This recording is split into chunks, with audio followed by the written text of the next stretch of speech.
So in this video, I've got some advice for introverts on how to make social situations more fun, to have more fun and not just feel like your social battery is dying to the point where you kind of just want to slip out the door without saying anything to anyone.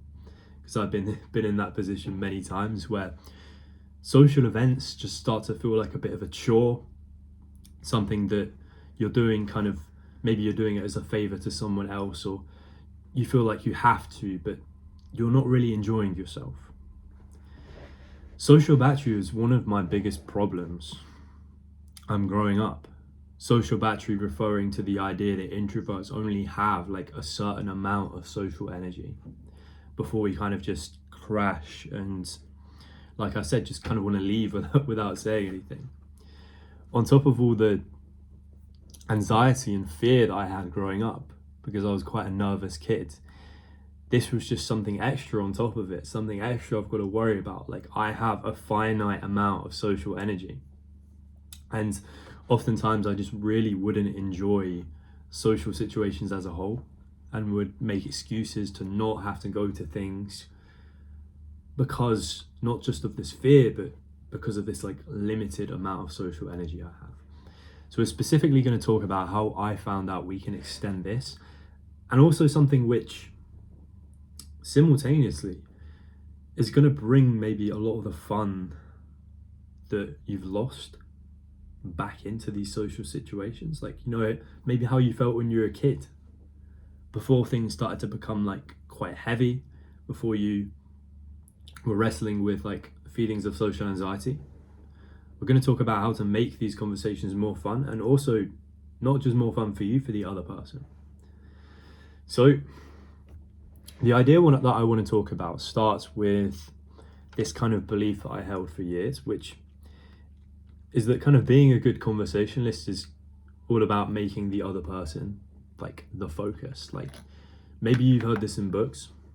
This kind of appears everywhere in books. Like, there's this book everyone loves, and it is a good book, but it's not the for me it's not the Bible of like social skills that everyone makes it out to be. It's how to win friends and influence people. And this book states that kind of letting the other person do 99% of the talking and just focusing on listening and being curious, asking them loads of questions, is the route to being a great conversationalist. And this can help you in some settings, but I think if you're expecting to just go into any social situation and just be listening the whole time, barely contributing, letting other people indulge their own ego, or at least that's how this advice frames it, and you think that's going to make you leave with like a load of new friends, I think maybe that's a little bit naive in the 21st century. And I actually think that can make you come across as like a bit flat and, in a brutal way, kind of boring. And I'm saying this because I followed this advice for years. Like, I'd go to parties when I had gotten my confidence up a little bit, and I would ask loads of questions. Imagine I'm trying to talk to some girl at a party, I'm asking her loads of questions, but the questions kind of feel a bit forced. And I'm trying to be curious, but this person equally doesn't maybe feel like they can open up to me because they might not know me very well. So it's all situations that you can run into, and if you go in with this advice of I just need to be really interested in them, it can either have the wrong effect, where people think it's a little bit creepy or they don't want to open up to you, or you can just hit like a complete brick wall when they're not carrying the conversation. And further than that is kind of this reinforcing this idea that what we have to say and our like unique perspective should be secondary to what the other person's got to say. Like, sure, we don't want to be talking all the time, but we have to get some of our own personality across if we're going to make an impression on people. So the piece of advice I want to share with you, one of my favorite bits of advice for boosting my social battery, reintroducing fun back into the conversation, is leaning into my unique passions, my favorite topics, my interests that a lot of the time maybe I'd assume people wouldn't want to hear about. I'm not just talking about things that everyone likes. Like, I could start a conversation with probably 90% of men in my country about football. Like, that's an easy topic. And I can show personality talking about that, but that's like kind of a safe topic. I've had some of the best conversations of my life and like really energized myself and other people talking about like nerdy hobbies, like fucking geeky hobbies. And the idea is, when you think other people are going to find it boring, you know, oftentimes you do come across like a little bit boring because you kind of have this fear in the back of your mind about like, oh, are people going to like this? You know, they're going to be interested in what I'm saying. Oftentimes when you have that thought in the back of your mind, you do come across that way. You do come across like a bit needy, a bit desperate for the other person's approval. But there's this idea called the law of state transference, which basically dictates like whatever emotion you're feeling, whatever emotion that is at all, like that you're bringing to this conversation, that's what the other person feels. Like, oftentimes you probably heard this phrase, it's like not about what you say, it's like how you say it. So if I'm talking about like the nerdiest fucking hobby, like bird watching or something, I'm pretty confident that like I could make that interesting. If I was like passionate about this thing, I'm confident I could make that interesting to the other person. Because the enthusiasm that someone feels talking about one of their passions, something that makes you kind of geek out, that you just want to know everything about, no matter how like mundane that is, the natural excitement you have about that thing is not something you can fake, and you'll pass that passion on to the other person. So an example of this, and I will tie this back to the social battery thing, an example of this is when I was getting to know the girl who would eventually become one of my first serious relationship. I started like geeking out over like Marvel. Not like Marvel the films, but like the comics. So like everyone likes Marvel the films, but I was really into the comics growing up. Like I was reading all these fucking 60s comics. I'm like I'm bigging myself up a lot now. I liked Marvel before other people did. And telling all my like friends and my housemates like all about like, oh, you know, this comic came out in like 2003. This was the writer, you know, this is like one of the most important comics in Spider-Man history. And at the time I wasn't like thinking, oh, are people gonna think I'm a geek? Like I kind of didn't care because I was just so caught up in this passion that I had. I just wanted to share it with someone. Like this is how passionate I felt about it. And maybe at the time I was like, you know, maybe a lot of them thought it was kind of lame or whatever. But I literally like, I went in this girl's room once to speak to her about something. And I literally saw her like watching a video on Spider-Man villains. She was watching a video and I was like, what, you like Spider-Man? She said, no, but like I was watching it because I saw how passionate you were and I like wanted to be able to talk to you about it. And that is like the power this can have. When you're like so authentically interested in something and you love it and you just like, you let that energy carry you. You want to talk about it so desperately. That carries to the other person. That alone is enough to make them interested in what you're saying. And that girl ended up becoming my girlfriend. Maybe she liked me before, I don't know, but I've had other examples of this. And this is often like really good for just like opening people up when someone doesn't know you that well. Because a lot of people will be thinking, yeah, but like how does this even work in practical terms? How do I know like I'm doing this right? Well, first of all, it's like you have to get a conversation going in some way. So oftentimes when I filter through like the small talk phase, I could easily end up in a stage where like both of us are a little bit stiff and we don't really know what to say. This other person's not necessarily comfortable enough around me to start like telling me their life story or whatever. But if I just go into one of my interests and I introduce that in like a natural way, like I talk about something I did today, one of my interests, and then I let that kind of snowball into talking about something I really like, that's a great way to like get the ball rolling. Maybe this is coming across now, like I'm pretty passionate about this topic. Like I started this video feeling sleepy, like I just wanted to take a fucking nap, and now I'm like excited to share this idea with you. And in terms of social battery, my theory is, as long as you're talking about this thing that you're passionate about, anything, instead of just, it sounds selfish, but talking about things that you really, really don't care about, and oftentimes the other person doesn't really care about, you're just kind of having a conversation out of politeness instead of talking about things the two of you really do want to talk about. If you're talking about that thing you're passionate about, you'll never run out of energy. When you're with your friends, when you're around people who you genuinely have like a good time with and you laugh and you have fun, you don't think about your social battery then, do you? That's kind of a realization I had. I only have a social battery around, it's people who maybe I don't know them that well, or I'm trying to impress them, or I want them to like me. Around my friends, I don't have a social battery. So in terms of like the right way and the wrong way to go about this, because you're probably thinking, but they really will think I'm boring or a bit weird if I just talk about this one thing the other time. It's like, my friend brought this up as an example when I explained the video idea to him.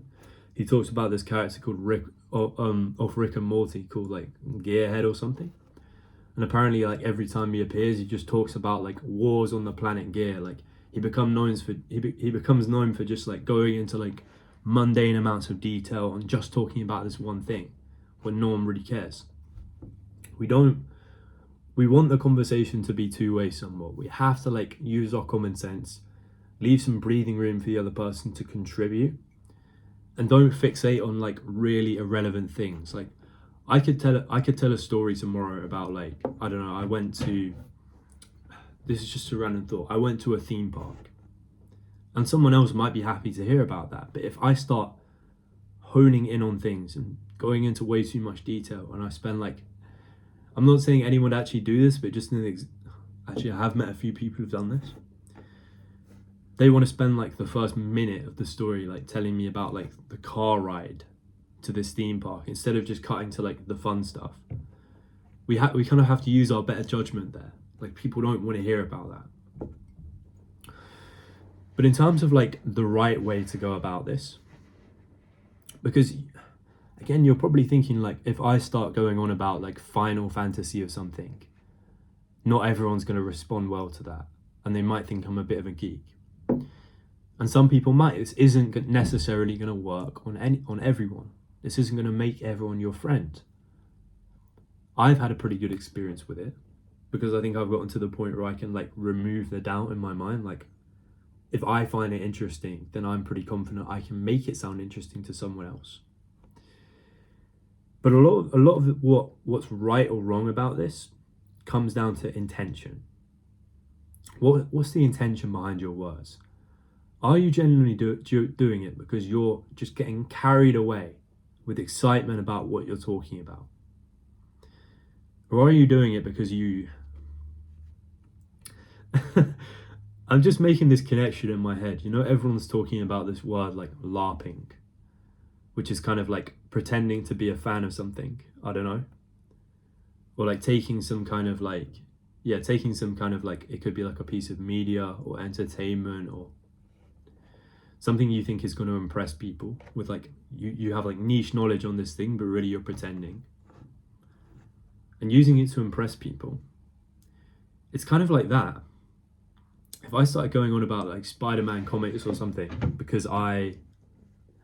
not because I'm like really, really interested in it and love it like I genuinely do, but if I did that to try and create some kind of impression on what group of people, I don't know. But if I was doing that because I subconsciously wanted to impress people, then a lot of the time this is just going to fall flat, because it might not come across to you, but there is going to be a difference in how you're delivering these words.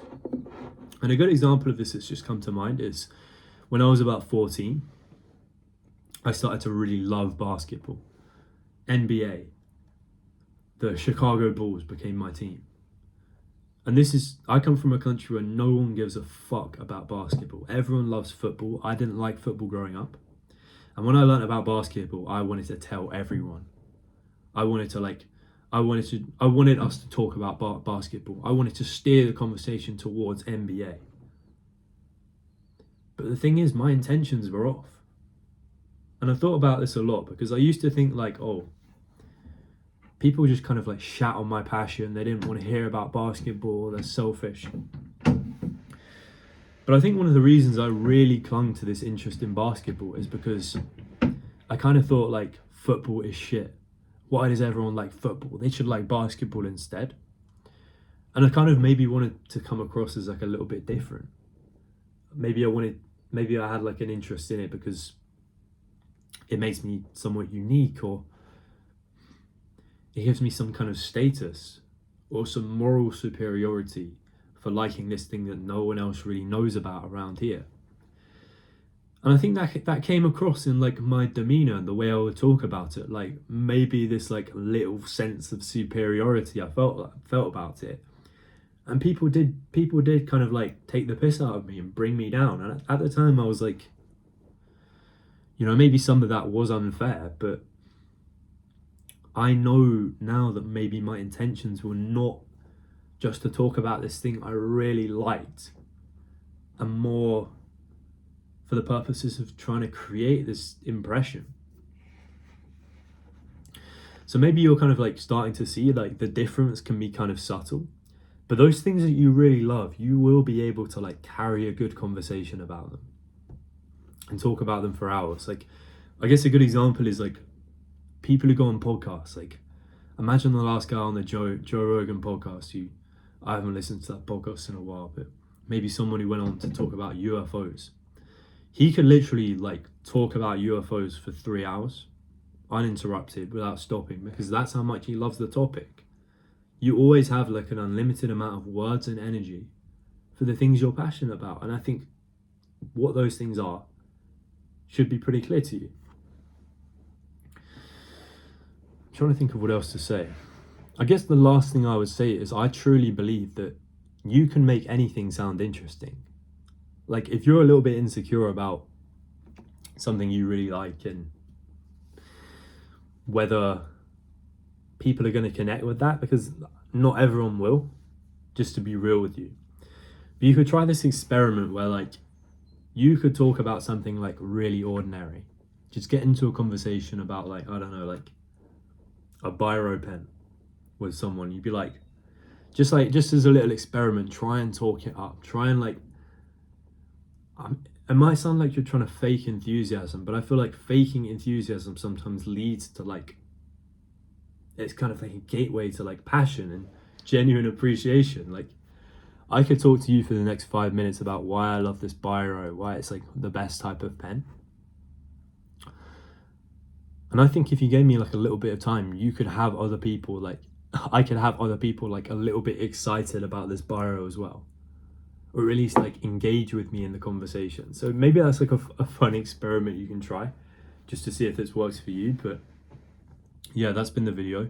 Talking about things that you're passionate about gives you unlimited social energy. Listen up, introverts. All right, see you soon. Take care.